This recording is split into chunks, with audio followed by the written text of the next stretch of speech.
In December 1941, German soldiers outside Moscow were burning their own equipment for warmth. They wrapped their feet in Russian newspapers. They watched their comrades lose fingers to frostbite. The mighty Wehrmacht, conquerors of France in 6 weeks, wasn't defeated in battle. They were defeated by something far more basic. They simply couldn't get supplies to their own troops. This is the story of how the most powerful military machine on Earth was brought to its knees. Not by enemy bullets, but by broken railways, dead horses, and distances no European army had ever attempted to cross. The myth of the mechanized Wehrmacht is a compelling lie. The propaganda showed steel monsters rolling through Europe. Reality was different, painfully different. Hitler launched Operation Barbarossa on June 22, 1941. The German invasion force was massive. Most German divisions weren't mechanized. They relied on something ancient: the horse. 750,000 horses pulled German supplies, artillery, and wounded men. These weren't backup transport. These horses were the backbone of the entire invasion. The German generals knew the truth, but they buried it under their own success stories. France fell in 6 weeks. Poland in 5. Norway, Denmark, Belgium, all collapsed like paper. Therefore, the generals believed Russia would fold just as quickly. 8 to 10 weeks, they calculated. Victory before the leaves fell. General Franz Halder wrote in his diary about the distances. He called them larger than anything our troops had experienced. He was staring at maps that showed Moscow sitting 600 miles from the border. Paris had been only 200 miles from German positions. Moscow was 3 times farther. Supply officers ran the numbers. They could reliably supply armies 300 miles from railheads. Moscow was twice that distance. The Wehrmacht spread across an 1,800-mile front. Picture that distance. It's longer than the entire Western Front of World War I. German logistics officers looked at these numbers. They saw catastrophe coming. But their warnings disappeared into filing cabinets. German soldiers marched into Russia believing their own propaganda. They saw themselves as an unstoppable mechanical force. They didn't know most of their supplies would travel by horses. They didn't know those horses were already dying. They didn't know the rails behind them would become their worst enemy. The initial success masked the growing disaster. German forces smashed through Soviet border defenses. They captured entire Soviet armies. They advanced 400 miles in 3 weeks. But every mile forward stretched their supply lines thinner. Every captured city meant more mouths to guard it. Every victory made the next one harder to supply. Quartermaster General Eduard Wagner tried to sound the alarm. He calculated the math of disaster. 3 million men needed 300,000 tons of supplies monthly. The rail system could deliver a fraction of that. Wagner saw doom in those numbers. His superiors saw defeatism. They ordered him to make it work. The scorched earth began immediately. Soviet forces destroyed everything as they retreated. Bridges exploded. Water towers collapsed. Coal depots burned. The Germans found themselves advancing into a desert of their own making. Every piece of infrastructure they needed was gone. The first German supply train hit Soviet tracks 3 days into the invasion. The train stopped dead. German wheels couldn't run on Soviet rails. Engineers stared at the gap between the rails. It was just a few inches. Those inches would help kill 3 million German soldiers. The rails told the whole story. Soviet tracks were 5 feet wide. German tracks were 4 feet, 8.5 inches. That 4.5-inch difference seemed tiny. It was enormous. It was catastrophic. It was fatal. German engineers had to rebuild every mile of track they wanted to use. Picture this: crews of exhausted men, ripping up steel rails with hand tools. They worked while partisans shot at them. They worked while Soviet planes bombed them. They could convert 20 kilometers per day. At that rate, reaching Moscow would take 6 months. The alternative was worse. Germans had to unload entire trains at the border. They moved cargo to Soviet trains. Then Soviet trains broke down because Germans didn't have Soviet mechanics, or Soviet coal, or Soviet spare parts. Each transfer point became a bottleneck. Supplies piled up, rotten, disappeared. General Franz Halder watched his railway crisis spiral out of control. He wrote, "The railway situation in the East is catastrophic. Traffic is at a standstill. Supplies are not reaching the front." His neat German timetables collapsed into chaos. Trains that should take 3 days took 2 weeks. Some never arrived at all. The Soviets made it worse, deliberately, brilliantly worse. They didn't just destroy tracks, they destroyed everything. Locomotives vanished eastward or lay dynamited in depots. Water towers, essential for steam engines, were blown to rubble. Coal mines were flooded. Repair shops burned. Signal boxes smashed. Every mile of captured track was useless without these systems. German railway troops worked themselves to death trying to fix the impossible. By October 1941, they'd converted 1,000 miles of track. They needed 6,000. Winter was coming. The math was simple. The outcome was certain. They would fail. Werner Müller was a German soldier who watched the collapse happen.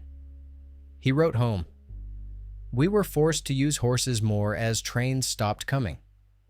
Roads became swamps. It was like fighting a war from another century." His unit waited 3 weeks for ammunition that never came. Therefore, when the Soviets attacked, they fought with bayonets. The trains that did run faced partisan attacks. A bridge exploded. A rail bent. A train derailed. Each attack meant days of delay. Days when German soldiers starved. Days when ammunition didn't arrive. Days when winter clothing sat in Polish depots. The partisans knew exactly what they were doing. Every rail they destroyed was a German soldier who wouldn't get fed. General von Bock needed 30 trains daily to attack Moscow. He received 18, sometimes 12, sometimes none. The missing trains meant missing shells, missing fuel, missing food. His army was trying to fight the biggest battle in history, but they were doing it with half the supplies they needed. It was like trying to run a marathon while someone slowly strangles you. Supply sergeants made impossible choices. Send ammunition or food, medicine or fuel, winter clothes or tank parts. Every choice meant something vital didn't arrive. Every choice meant men died. Not from Soviet bullets, from German logistics. 750,000 horses crossed into Russia with the Wehrmacht. They pulled artillery. They carried supplies. They dragged wounded men to safety. They were the army's backbone, and they were dying. European horses weren't built for Russian winters. German military horses came from the mild climates of Bavaria and Rhineland. They started dying when temperatures hit -10 degrees Celsius. By -20, they died in droves. By -40, they died standing up, frozen solid in their traces. The horses needed food, tons of it. Each horse required 20 pounds of feed daily. Do the math. 750,000 horses times 20 pounds equals 15 million pounds of feed every single day. That's more weight than all the ammunition the army needed. But the railways couldn't deliver human food, let alone horse feed. Starving horses ate anything. They gnawed bark off trees until their mouths bled. They ate thatched roofs off Russian houses. One soldier reported seeing horses eating the leather harnesses off other horses. Heinz Guderian himself wrote about horses dying in their tracks from exhaustion and cold. He watched his supply system collapse one dead horse at a time. The temperature plunged in November 1941, minus 40 degrees Celsius. Horses' lungs filled with ice crystals. Their hooves cracked and bled. Ice formed between their flesh and skin. Veterinary officers shot thousands of suffering animals, but there weren't enough bullets. Some horses were left to die slowly, their screams echoing across the frozen steppes. Hans Roth, a soldier on the front, described the nightmare. The road was littered with dead horses, frozen solid. We had to use dynamite to move them. The living horses were worse. They stood there, ribs showing, eyes glazed. We knew they'd be dead by morning. His unit started with 200 horses. By December, they had 12. Without horses, everything stopped. Artillery pieces sat abandoned because nothing could pull them. A 105mm howitzer weighs 3 tons. Without horses, it becomes a 3-ton paperweight. Supply wagons full of food sat 50 miles from starving troops. Nobody could move them. Wounded men died because ambulance wagons had no horses to pull them. German soldiers tried to replace horses with human power. They put themselves in harnesses. They pulled sleds like animals. One officer reported seeing an entire infantry company dragging a single supply sled through the snow. It took them 8 hours to move it 1 mile. Inside was flour that had already frozen solid and couldn't be eaten. The horses that survived were shadows. Their ribs showed through patchy fur. Ice hung from their nostrils. Their eyes were dead, hollow. These skeletal creatures were supposed to supply 3 million men across a 1,000-mile front. It was impossible. Everyone knew it. Nobody admitted it. By December, units were at half transport capacity, some even less. The 267th Infantry Division could move only 1/6 of its supplies. The rest sat unreachable in depots. Men starved while food rotted a day's march away and froze while winter clothes sat in horseless wagons. The Wehrmacht's lightning war slowed to a crawl. Divisions that should have advanced 20 miles a day were lucky to manage 2. Often, they couldn't move at all. Their entire supply system depended on horses. And the horses were dead. The German High Command catastrophically lost its bet that Russia would fall before winter. No winter clothing was issued. Invading in June in summer uniforms, soldiers were still wearing them in December as temperatures hit minus 35 Celsius. Promised victory by autumn, their generals deemed winter coats unnecessary, a decision that would destroy the Wehrmacht more thoroughly than any Soviet offensive. Reports of soldiers freezing to death by the thousands sent Joseph Goebbels into a panic. On Christmas 1941, he made a desperate radio appeal, begging civilians for donations. The master race was reduced to begging for hand-me-downs. Germans donated millions of items. But the railway crisis that stranded ammunition also stranded the clothes. They sat in Polish warehouses while soldiers froze to death at the front. Wilhelm Prüller's diary captured the misery. The cold is unbearable. We are freezing like dogs. He wrapped his feet in paper, stuffed straw in his uniform, and stole a dead Russian's felt boots. They were too small. His toes turned black from frostbite and were cut off by a medic without anesthetic. Prüller considered himself lucky. Frostbite casualties soon overwhelmed medical units. By January's end, they outnumbered combat casualties. Weather had crippled more German soldiers than the entire Red Army. Soldiers resorted to desperate measures, wrapping their feet in carpets, stuffing newspapers into their uniforms, and smearing gun oil on their skin, which then froze and had to be scraped off. Field Marshal von Bock reported his elite units were non-combat effective, not beaten, but frozen. The 2nd Panzer Division had more men hospitalized for frostbite than it had manning tanks. Entire regiments simply froze to death in their foxholes. The record cold was no excuse. The Red Army faced the same winter but was prepared with felt boots and sheepskin coats. The Germans looked like homeless men on a battlefield. German weapons failed. Machine gun oil turned to glue and rifle bolts froze. The technologically superior Wehrmacht was reduced to fighting with shovels, while Soviet weapons worked perfectly. Every German advantage evaporated. Heinz Guderian, Germany's tank genius, sat motionless outside Moscow. His tanks had no fuel. His panzers had fought 1,000 miles to the city's outskirts. His men could see the Kremlin's towers, but their tanks were empty. Army Group Center needed 300,000 gallons of fuel daily, but received less than a third of that, leaving Guderian's tanks to run on fumes. Then, not at all. The fuel that did arrive often turned to jelly. Crews lit fires under their vehicles to warm the tanks.